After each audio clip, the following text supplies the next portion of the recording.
اعوذ باللہ من الشیطان الرجیم بسم اللہ الرحمن الرحیم السلام علیکم ڈیئر اسٹوڈنٹس. کیسے آپ لوگ؟ امید کرتا ہوں آپ لوگ ٹھیک ٹھاک ہوں گے. اور آج کلاس نائنتھ جو ہے یہ تشریح اپلوڈ کرتے جا رہا ہوں. اور یہ غزل کس کی ہے؟ یہ غزل مرزا غالب کی ہے. مرزا اسد اللہ خان غالب. مرزا اسد اللہ خان غالب جو تھے تو وہ 1797 میں پیدا ہوئے تھے اور پھر 1869 میں وہ فوت ہوئے تھے. تو ان کی زندگی کا جو عرصہ تھا زیادہ تر دہلی میں ہی گزرا. اور اسی طرح ان کی جو زندگی تھی تو ان کی زندگی میں ان کو پیسے بھی ملتے رہے، لیکن ساتھ ساتھ وہ ان پیسوں کو صحیح طریقے سے استعمال نہیں کرتے رہے. اگرچہ انہوں نے اپنے دوستوں کے ساتھ بھی مدد کی اور ان کے جو شاگرد تھے ان کے ساتھ بھی ان کا ایک علاقہ تھا، ان کے ساتھ ایک دوستی تھی. تو اس لیے غالب کی جو زیادہ تر زندگی تھی تو ان کی زندگی میں انہوں نے بہت سارے واقعات انہوں نے دیکھے تھے. تو اس لیے غالب کی جو شاعری ہے، ایک تو ان کی جو اولاد پیدا ہوتی تھی اور انہوں نے جو شادی کی ہوئی تھی تو 13 سال کی عمر میں انہوں نے شادی کی ہوئی تھی.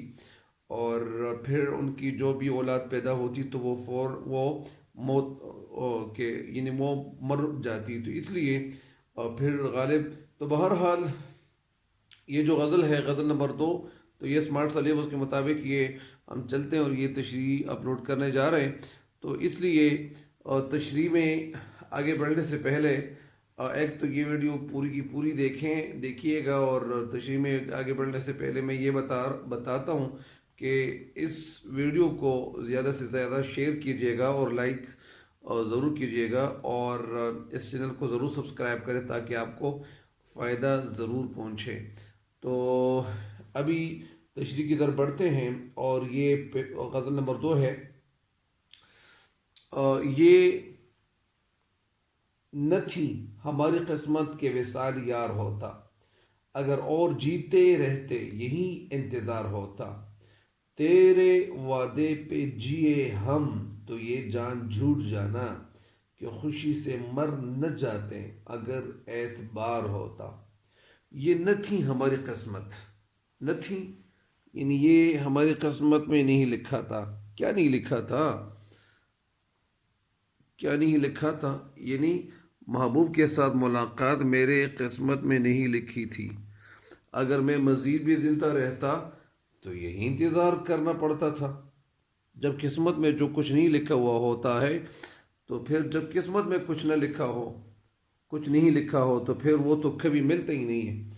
تو یہ نہ تھی ہماری قسمت کے وصال یار ہوتا. وصال کے معنی ملاقات، یار محبوب یعنی محبوب کے ساتھ ملاقات کرنا ہماری قسمت میں میری قسمت میں نہیں لکھا تھا.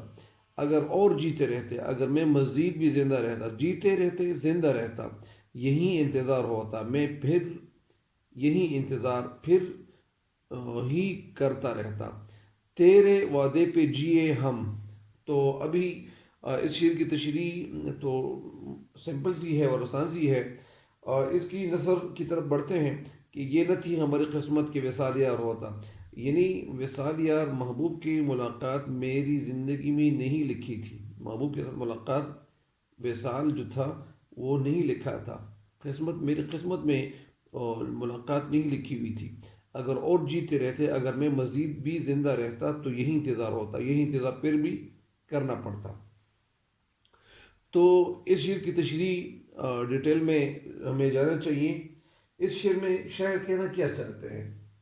ایک تو اس کا مطلب میں ایک دفعہ پھر سمجھا دوں.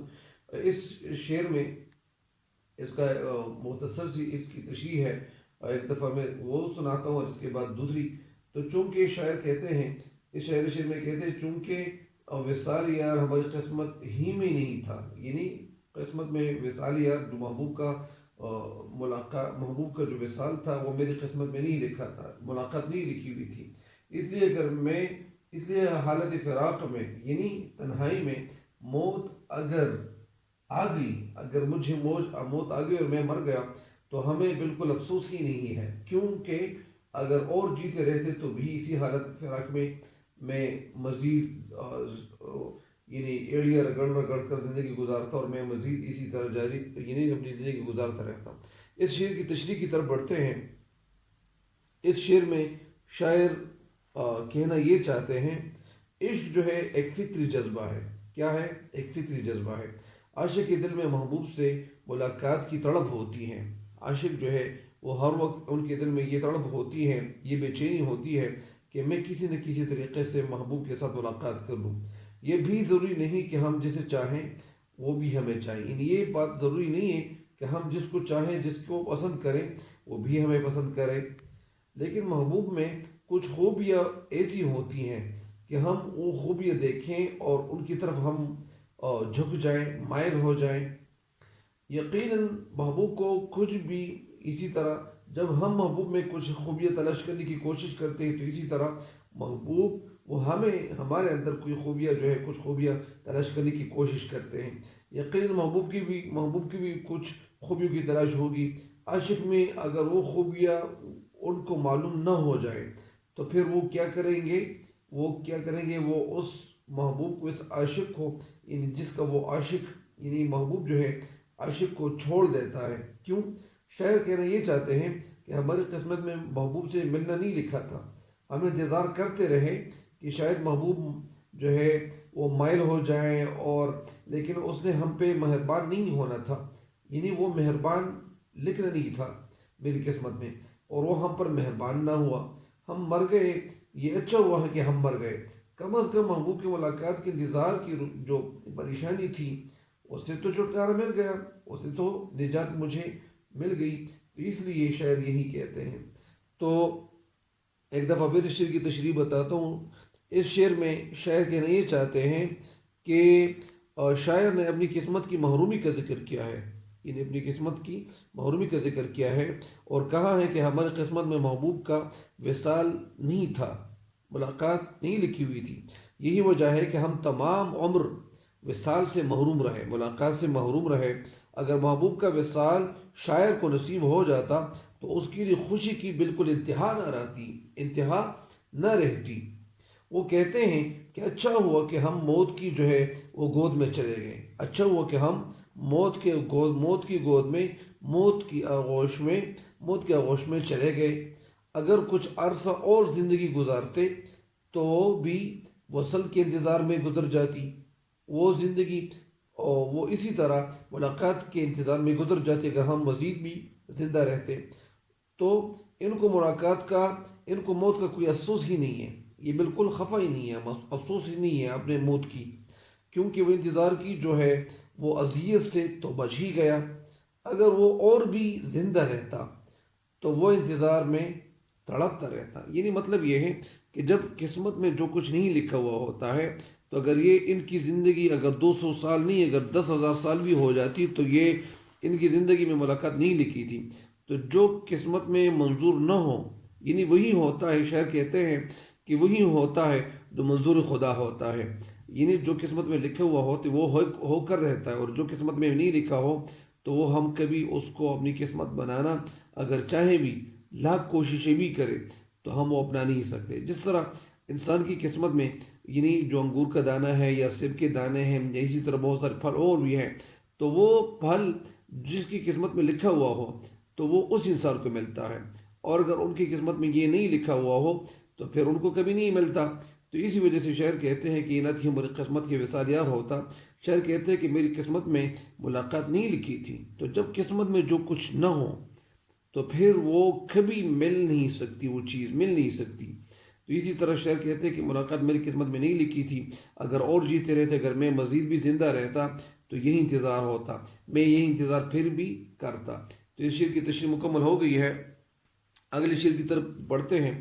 تیرے وعدے پہ جیے یعنی زندہ رہے، ہم تو یہ جان جھوٹ جانا، یہ جان جھوٹ جانا یعنی یہ جان جھوٹ جانا کا مطلب یعنی یہ جان پھر جھوٹا تو اسے کہتے کہ خوشی سے مر نہ جاتے اگر اعتبار ہوتا۔ یہ شعر بہت خوبصورت شعر ہے، اور شاعر کہتے ہیں کہ خوشی سے مر نہ جاتے اگر اعتبار ہوتا۔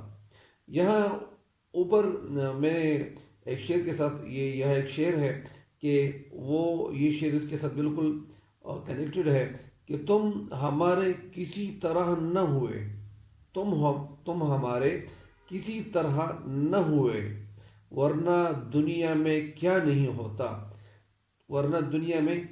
ہوتا، بہرحال آگے شیر کی طرف بڑھتے ہیں. تیرے وعدے پہ جیے ہم تو یہ جان جھوٹ جانا کہ خوشی سے مر نہ جاتے اگر اعتبار ہوتا. اس کی نثر کچھ یوں ہے، اور مطلب بھی کچھ یوں ہے. شاعر محبوب کو کہتے ہیں اگر ہم تیرے وعدے وصل تیری ملاقات کے بعد بھی زندہ رہے، یعنی تیرے ساتھ ملاقات ہو گئی اور ہم زندہ رہے، تو اس کی وجہ یہ ہے کہ ہمیں تیرے وعدے پر اعتبار نہیں تھا، ہمیں بالکل بھروسہ نہیں تھا تیرے وعدے پہ. اگر اعتبار ہوتا تو میں خوشی کی وجہ سے، میں خوشی کے مارے میں مر چکا ہوتا. یعنی شعر اس میں ایک عجیب قسم کے خیال بیان کر رہے ہیں کہ تیرے وعدے پہ جیے اگر تیرے. اور یہ پرانے دور سے یہ شاعر جو ہے، جتنے بھی شاعر گزرے ہیں تو وہ اسی وعدے کا ذکر کرتے ہیں کہ محبوب جو ہے وہ آئے گا، وعدہ کرے گا، اس نے وعدہ کیا ہوا ہے اور وہ میرے ساتھ ملے گا تو اسی طرح ملاقات کرے گا. اس طرح یہ باتیں یہ بہت سارے شعراء کی شاعری میں ہمیں ملتی ہے. تو اسی طرح یہاں جو غالب کہتے ہیں کہ تیرے وعدے پہ جیے ہم تو یہ جھوٹ جانا، یعنی ہم تیرے وعدے پہ اگر زندگی گزار لیتے، کیونکہ تو یہ جان جھوٹ جانا ہے. ہمیں پہلے سے پتا تھا کہ یہ جو وعدہ تو کرتا ہے تو یہ جھوٹا ہی ہوتا ہے، تو اس لیے یہ جان جھوٹ جانا، تو اس لیے یہ وعدہ جو تھا میں نے جھوٹ سمجھا کہ خوشی سے مر نہ جاتے. اگر میں اسے سچ سمجھتا تو میں اگر اعتبار ہوتا، اگر مجھے اعتبار ہوتا تو میں خوشی سے مر نہ جاتا. اس کا مطلب یہ ہے کہ میں اس لیے نہیں مرا کیونکہ مجھے پتا تھا کہ تو کبھی نہیں آئے گا. تو اسی وجہ سے اس شعر میں شاعر کیا کہنا چاہتے ہیں، اس کی نثر کچھ یوں ہے. ایک دفعہ پھر آپ کو سنا دوں کہ اے محبوب تیرے وعدے کو جھوٹا سمجھ کر ہم زندگی گزارتے رہے. تیرے وعدے کو جھوٹا سمجھ کر ہم زندگی گزارتے رہے. اگر تیرے وعدے کا اعتبار ہوتا تو ہم خوشی سے مر نہ جاتے. اگر تیرے وعدے کا ہمیں اعتبار ہوتا تو ہم خوشی سے مر نہ جاتے. اب اس شعر کی تشریح کی طرف بڑھتے ہیں، اور اس شعر کی تشریح جو ہے یہ کچھ اس طریقے سے ہیں، کچھ اس طرح سے ہیں. شاعر یہاں کہنا کیا چاہتے ہیں؟ شاعر نے یہاں محبوب کے وعدے کا ذکر کیا ہے جو کبھی پورا نہیں ہوتا. اکثر یہی ہوتا ہے، اکثر دفعہ یہی ہوتا ہے کہ محبوب جھوٹی تسلی کی جو ملاقات کا وعدہ کر لیتا ہے. محبوب کہتے ہیں کہ یار میں تمہارے ساتھ ملاقات کر لیتا ہوں، وہ وعدہ کرتا ہے، ملاقات کا وعدہ کرتا ہے کہ میں آؤں گا، ملاقات کر لوں گا. لیکن عاشق بیچارہ اس وعدے کی روشنی میں وہ انتظار کرتا رہتا ہے، وہ انتظار کرتا رہتا ہے. لیکن محبوب نے تو وعدہ تو کیا تھا، لیکن محبوب نے نہ آنا تھا اور نہ کبھی آئے گا. تو یہاں کہتے ہیں لیکن محبوب نے نہ آنا تھا اور نہ کبھی آئے گا. عاشق بیچارہ جو ہے وہ انتظار کی اذیت سے وہ گزرتا ہے، اور انتظار کی جو اذیت ہے وہ اسے برداشت کرتا ہے. شاعر اپنے محبوب کو باور کراتا ہے، اپنے محبوب کو کہتا ہے کہ اے محبوب اگر تو یہ سمجھتا ہے کہ ہم تیرے وعدہ جو ہے، تیرے ملاقات کی وعدے، یعنی تو نے جو وعدہ کیا تھا ملاقات کے بارے میں، اگر ہم تیرے وعدے وصل کی بنا پر زندہ ہیں، اگر ہم تیرے وعدے کی بنا پر، تیرے وعدے کی وجہ سے زندہ ہے، اگر تیرے آنے کا یقین ہوتا تو ہم خوشی سے مر چکے ہوتے. اور یہ بات یاد رکھیں، یاد رکھنے کی بات یہ ہے کہ کبھی کبھار جو زیادہ خوشی انسان کو ملتی ہے تو اس سے بھی کبھی کبھار انسان جو ہے ان کی حرکت قلب بند ہو جاتی ہے. تو شاید یہاں کہتے ہیں کہ اے محبوب اگر ہم تیرے وعدے کو سچ سمجھ لیتے، اگر ہم تیرے وعدے کو سچ سمجھ لیتے اور اس پہ ہمیں اعتبار ہوتا تو ہم خوشی کی وجہ سے، خوشی کی کثرت کی وجہ سے، خوشی میں اضافے کی وجہ سے، بے پناہ خوشی ملنے کی وجہ سے ہم پہ مر کی کیفیت، ہم پہ مر کی حالت ہو جاتی، یعنی ہم پھر مر چکے ہوتے. اور ہمیں یعنی زیادہ خوشی ملنے کی وجہ سے ہماری موت یقینی تھی، اور ہم پھر جاں بحق ہو جاتے، اور ہم جاں بحق ہو گئے ہوتے. سچ بات یہ ہے کہ ہمیں تیرے وعدے کا یقین ہی نہیں تھا. اگر ہمیں تیرے وعدے کا یقین ہوتا تو ہم خوشی کی وجہ سے مر چکے ہوتے. لیکن شاعر کہنا یہ چاہتے ہیں کہ ہم اس لیے نہیں مرے کہ تیرے وعدے کا ہمیں پتہ تھا. یعنی شاعر کہتے ہیں کہ جو بہت سارے لوگ ایسے ہوتے ہیں کہ وہ وعدہ کرتے ہیں کہ ہم آئیں گے آئیں گے، لیکن وہ لوگ بیچارے جو ہوتے ہیں تو وہ انتظار کرتے رہتے ہیں، لیکن وہ اسی انتظار میں ان کی زندگی گزر رہی ہوتی ہے. اور پھر یہی ہوتا ہے کہ وہ اگر محبوب آ جاتا تو شاعر کہتے کہ میری خوشی کی انتہا نہ ہو جاتی، انتہا نہ رہتی، اور میں خوشی کے مارے مر چکا ہوتا. لیکن یہ جو خوشی ہے، شاعر کہتے ہیں یہ خوشی مجھے نہیں ملنی تھی. اس لیے اگر یہ زیادہ خوشی ملتی اور تو آ جاتا تو میں خوشی کے مارے مجھے میری حرکت قلب وہ بند ہو جاتی، اور میں پھر اس دنیا سے کنارکش ہوتا، اور میں اس دنیا کو چھوڑ کے کہیں چلا جا چکا ہوتا، اور میں اس دنیا میں نہ رہ چکا ہوتا. تو اس لیے شاعر یہی کہتے ہیں کہ خوشی سے مر نہ جاتے اگر اعتبار ہوتا. اگر تم پہ ہمارا بھروسہ ہوتا اور تم پہ ہمارا اعتبار ہوتا تو ہم پھر خوشی کی وجہ سے، خوشی کی ہمارے، ہم اس دنیا سے کوچ کر چکے ہوتے، ہم اس دنیا کے ہم اس دنیا کو خیر بات کہہ چکے ہوتے، اور ہم اس دنیا میں موجود نہ ہوتے. لیکن تیرے وعدے کا ہمیں پتہ تھا کہ تو وعدہ کرتا ہے اور ہمیں ٹرکھاتا ہے، اور ہمیں بار بار کہتے ہیں کہ یار میں وعدہ پورا کروں گا، یہ کروں گا، لیکن تو نے کبھی وعدہ پورا نہیں کیا ہے. تو اس لیے شاعر کہتے ہیں کہ اے محبوب تو وعدہ کرتا ہے اور وعدہ جھوٹے وعدے کرتے ہو. تو آخری شعر یہ جو اس کے ساتھ ایک شعر ہے کنیکٹ، کہ اس کے ایفائے عہد تک نہ جیے، اس کے ایفائے عہد تک نہ جیے، عمر نے ہم سے بے وفائی کی. اس کے ایفائے عہد تک نہ جیے، عمر نے ہم سے بے وفائی کی، عمر نے ہم سے بے وفائی کی. اچھا، اگلے شعر کی طرف بڑھتے ہیں. یہ کہاں کی دوستی ہے کہ بنے ہیں دوست ناصح، کوئی چارہ ساز ہوتا کوئی غمگسار ہوتا. دوستی کسے کہتے ہیں؟ دوستی تو دوستی کو کہتے ہیں کہ بنے ہیں دوست ناصح. دوست ناصح، ناصح کے معنی نصیحت کرنے والے. چارہ ساز یعنی کوئی میرے غم جوئی کرتا، میرے ساتھ غم میں شریک ہوتا. کوئی غم گسار ہوتا، اور کوئی غم گسار یعنی کوئی چارہ ساز ہوتا، یعنی کوئی میرے علاج کرتا، کوئی علاج کرتا. چارہ ساز کوئی علاج کرتا، کوئی غم گسار ہوتا، اور کوئی میرے غم کو کم کرنے کی کوشش کرتا.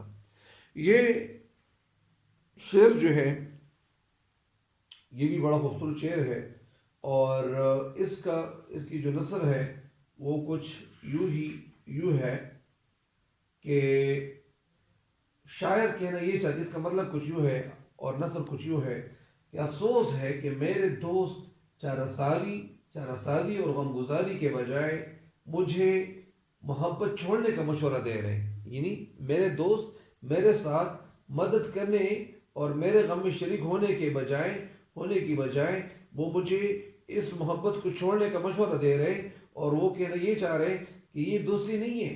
شاعر کہتے کہ یہ تو دوستی نہیں ہے، دوستی تو ایسی نہیں ہوتی، بلکہ سراسر دشمنی ہے. میرے ساتھ دشمنی کی جا رہی ہے، میرے دوست دشمنی کر رہے ہیں میرے ساتھ، کیونکہ وہ مجھے مشورہ دے رہے کہ یار یہ کام چھوڑو، اور یہ بڑا خطرناک کام ہے، اور یہ دوستی یہ جو محبت ہے یہ اس سے دور ہو جاؤ، ایسے کنارہ کش ہو جاؤ. ان کا فرض تو یہ تھا، دوستوں کا فرض تو یہ تھا وہ میرے ساتھ ہمدردی کرتے. ہمدردی یعنی درد میں شریک ہوتے، یعنی جو ملاقات کی تدبیریں سمجھاتے مجھے، وہ سمجھاتے کہ یار ہم تیری ملاقات ہم ان کے ساتھ کریں گے. تو یہ تدابیر کرتے، یہ مدد میرے ساتھ کرتے، اور میرے مجھے جو دکھ پہنچ رہا ہے اگر وہ میرے ساتھ کچھ نہ کچھ مدد کرتے تو میں خوش ہو جاتا. لیکن یہ کہاں کی دوستی ہے کہ لیکن وہ یہ تو کون سی دوستی ہے کہ میرے دوست جو ہے وہ کیا بنے ہیں؟ وہ تو نصیحتیں کرنے والے بن گئے ہیں. اور نصیحتیں کیوں کر رہے ہیں؟ کیونکہ نصیحتیں تو نہیں کرنی چاہیے تھی. تو اس شعر کی تشریح کی طرف بڑھتے ہیں. اس شعر کی تشریح کی طرف بڑھتے ہیں. شب غم یہاں تو نہیں لکھا، وہ تو اگلے شعر میں پھر ہوگا. یہ کہاں کی دوستی ہے؟ اچھا، یہ کہاں کی دوستی ہے کہ بنے ہیں دوست ناصح، کوئی کوئی چارہ ساز ہوتا، کوئی غم گسار ہوتا۔ اچھا، اس شعر میں شاعر کہنا یہ چاہتے ہیں، کیا کہنا چاہتے ہیں؟ کہنا یہ چاہتے ہیں کہ یہ دوستی کا کون سا طریقہ اور دوستی کی کون سی قسم ہے، یعنی یہ دوستی کا کون سا طریقہ اور دوستی کی کون سی قسم ہے۔ چارہ ساز کے معنی میں نے بتا دی، میں پھر بتاتا ہوں۔ چارہ ساز کے معنی کیا ہے؟ معالج، ہمدرد۔ غم گسار کے معنی یہ بھی غم بانٹنے والے یا ہمدرد ہے۔ اور ناصح کے معنی کیا ہے؟ نصیحت کرنے والے، نصیحت کرنے والے یا نصیحت کرنے والا۔ تو اس شعر میں شاعر کہتے ہیں کہ یہ دوستی کا کون سا طریقہ ہے، دوستی کا کون سا حق ہے، کہ یہ دوستی کا کون سا طریقہ اور دوستی کی کون سی قسم ہے کہ وہ سارے کے سارے جو میرے دوست ہیں مجھے عشق سے باز آنے کی نصیحتیں کر رہے ہیں، نصیحتیں کر رہے ہیں۔ اور نصیحتیں کیا کر رہے ہیں؟ نصیحت گری سے دوستی کا حق کیسے ادا ہو سکتا ہے؟ یعنی میرے دوست جو ہے وہ مجھے نصیحتیں کر رہے ہیں، تو دوست تو یہ نہیں ہوتا۔ دوست تو وہ ہے کہ مصیبت کے وقت کام آئے، دوست وہ جو مصیبت کے وقت کام آئے۔ تو شعر کہتے ہیں سچی دوستی کا تقاضا تو یہ تھا، یعنی نصیحت گری سے دوستی کا حق کیسے ادا ہو سکتا ہے؟ سچی دوستی کا تقاضا تو یہ تھا کہ کوئی مجھے آرام پہنچانے کی تدبیر کرتا، کوئی مجھے فائدہ پہنچانے کی کوشش کرتا، میرے درد میں شریک ہو جاتا، میرے زخمی دل کا علاج کرتا، میرے اور محبوب کے درمیان جو غلط فہمیاں پیدا ہو گئی ہے ان کو دور کرتا، یا وہ میرے دوست دور کرتے اور میرا ہمدرد بن کر میرے عشق کا علاج کر کے میرا غم غلط کرتے۔ میں حیران ہوں کہ میرے دوست میرا غم دور کرنے کے بجائے مجھے نصیحتیں کر رہے ہیں جو مجھے ناگوار اور مجھے بری گزرتی ہیں، یعنی مجھے یہ نصیحتیں پسند کیوں مجھے نصیحتیں کر رہے ہیں؟ نصیحتیں تو نہیں کرنی چاہیے تھی، وہ ان کو میرے دکھ کا دوا بننا چاہیے تھا، ان کو یہ چاہیے تھا کہ وہ میرے ساتھ میرے غم میں شریک ہوتے۔ اگر وہ میرے غم میں شریک نہیں ہو رہے تو اس کا مطلب تو یہ ہے کہ وہ میرے دوست تو نہیں ہیں، وہ تو صرف برائے نام دوست ہیں، تو یہ دوست تو ایسے نہیں ہونے چاہیے۔ تو یہی شاعر کہتے ہیں۔ تو اس شعر کی تشریح آپ سمجھ گئے ہوں گے، لیکن ایک دفعہ پھر اس شعر کی تشریح میں آپ کو سمجھاتا ہوں۔ یہ شاعر اس شعر میں کہتے ہیں، اس کا مفہوم میں ایک دفعہ پھر آپ کو سنا دوں کہ دوستی کا یہ کون سا طریقہ ہے، کہ دوستی کا یہ کون سا قانون ہے، کہ دوستی کا یہ کون سا قانون ہے، کون سا طریقہ ہے کہ سارے دوست نصیحتیں کرنے والے بن گئے ہیں۔ اور چاہیے تو یہ تھا کہ کوئی میرے غم کا علاج کرتا، کسی کو مجھ سے ہمدردی ہوتی۔ شاعر غالب اس شعر میں کہتے ہیں کہ دوستی کا یہ کون سا طریقہ ہے کہ تمام دوست نصیحتیں کرنے والے بن گئے ہیں، نصیحتیں کر رہے ہیں۔ کوئی کہتا ہے کہ یار یہ کام کرو، کوئی کہتے ہیں کہ نہیں یہ کام نہ کرو، محبت سے باز آ جاؤ۔ محبت جو ہے یہ انسان کو تباہ کرتا ہے اور نصیحتوں کے انبار لگا رہا ہے۔ دراصل یہ دوستی نہیں ہے، یہ دوستی کے نام پہ ایک دھبا ہے، ایک داغ ہے۔ ناصحوں کو محبت کی کیفیات کا کوئی علم نہیں ہوتا، یعنی جو نصیحتیں کرنے والا ہے ان کو محبت کی جو کیفیت ہوتی ہے انسان کے دل پہ گزرتی ہے ان کو بالکل علم نہیں ہے۔ اسے نصیحت کرنا آتا ہے، محبت کو سمجھنا نہیں آتا۔ شاعر کے کہنے کا مقصد یہ ہوتا ہے کہ میرے دوست ناصح بن کے مجھے وعظ سناتے ہیں، وہ وعظ کرتے رہتے ہیں، تو ان کو وعظ نہیں کرنے چاہیے تھا کہ تمہیں ایسا کرنا چاہیے، ویسا نہیں کرنا چاہیے۔ شاعر یہ کہتے ہیں، شاعر کہتے ہیں کہ نصیحت گری سے یا نصیحت کرنے سے دوستی کا حق ادا نہیں ہوتا۔ کیا دوستی کا حق تھوڑی ادا ہوتا ہے؟ حقیقی دوستی تو وہ ہوتی ہے، حقیقی دوستی کا تقاضا یہ ہے، حقیقی دوستی وہ ہوتی ہے کہ کوئی میرے درد کا علاج کر کے وہ مجھے فائدہ پہنچاتا اور میرا کوئی چارہ سازی کرتا، یہ میرا جو دکھ ہے اور میری جو تکلیف ہے وہ سمجھ لیتے، اور اگر کوئی میرا غم غلط نہیں کرتا، میرے ساتھ وہ مدد نہیں کر سکتا، میرا ہمدرد نہیں بن جاتا اور مناسب طریقے اختیار نہیں کرتا، مجھے میرے لیے اور میرے محبوب کے درمیان ملاقات کرنے کی کوئی کوشش نہیں کرتا، تو حیرانی کی بات یہ ہے کہ میرے دوست احباب جو ہے وہ جتنے بھی ہیں وہ میرا غم غلط نہیں کرتے، وہ میرے غم غلط نہیں کرتے، وہ مجھے الٹی نصیحتیں کرتے ہیں، اور دوستی کے جو واضح تقاضے ہوتے ہیں ان کو اگنور کر کے وہ الٹا نصیحتیں کرنے شروع کر دیتے ہیں۔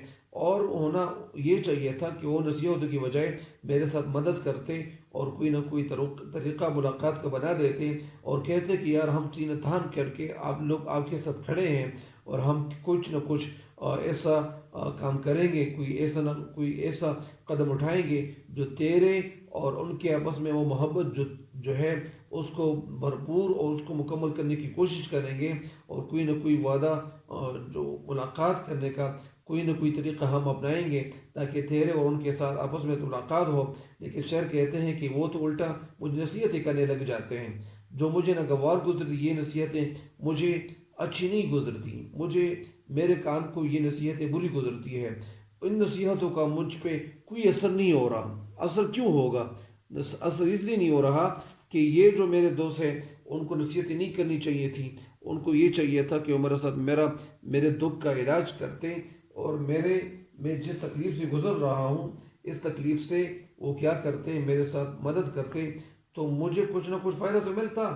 لیکن شعر کہتے ہیں کہ یہ دوست میرے دکھ اور درد میں شریک ہونے کی بجائے وہ مجھے نصیحتیں کرتے ہیں کہ یار یہ جو راستہ ہے یہ بڑا کٹھن ہے اور بڑا دشوار راستہ ہے، اس لیے یہ راستہ جو ہے یہ چھوڑ دے اور کسی اور راستے پہ تمہیں چلنا چاہیے، اس لیے یہ راستہ اس راستے سے اور اس محبت سے باز آ جاؤ، کیونکہ یہ راستہ جو ہے خطرناک ہے، اس راستے پہ تمہیں نہیں جانا چاہیے۔ تو اس شعر کے ساتھ ایک شعر بھی ہے کہ زندگی ہے یا کوئی طوفان ہے، درد خواجہ مدد ایک جگہ کہتے ہیں زندگی ہے یا کوئی طوفان ہے، ہم تو اس جینے کے ہاتھوں مر چلے۔ تو بہرحال اس شعر کی تشریح جو ہے مکمل ہو گئی ہے، مجھے امید ہے کہ اب اس سے ضرور استفادہ کرو گے، فائدہ اٹھاؤ گے۔ تو انشاءاللہ اگلے دن کے لیے مزید تشریح پھر اپلوڈ کروں گا، اور آج کے لیے اتنا ہی کافی ہے۔ اللہ تعالیٰ آپ سب کا حامی و ناصر، اور اللہ تعالیٰ آپ سب کو ٹھیک رکھے۔ والسلام۔